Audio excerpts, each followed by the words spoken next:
காஃபியோட டேவை ஸ்டார்ட் பண்ணிட்டு பஸ்ஸில் ஏறி போயிட்டே இருந்தேன். பார்த்தா கூட்டமாக இருந்துச்சு. சரி உடனே ஜோனுக்குள்ளே என்ட்ரு ஆகிடுச்சு. என்ட்ரு ஆகிட்டு பார்த்தா கிட்டத்தட்ட ஒரு குட்டி பல்லாவர சந்தையாக வச்சுருக்கானுங்க. அவ்வளோ ஷாப்ஸு.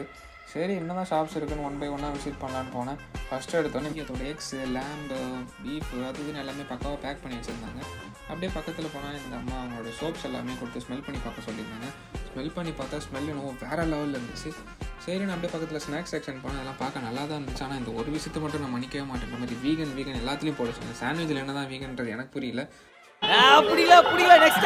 பார்த்தா ரீசைக்கிள் சில்வர்ஸ்லாம் நிறைய ஜுவல்லரிஸ் அண்ட் ஸ்டோன்ஸ் எல்லாமே டிஸ்பிளே பண்ணியிருந்தாங்க. ப்ளஸ் இந்த பீச்சில் இருக்க பொருளை வச்சுமே நிறைய ட்ரிப்பியான கிராஃப்ட் ஐட்டம்ஸ்லாம் செல் பண்ணிட்டு இருந்தாங்க.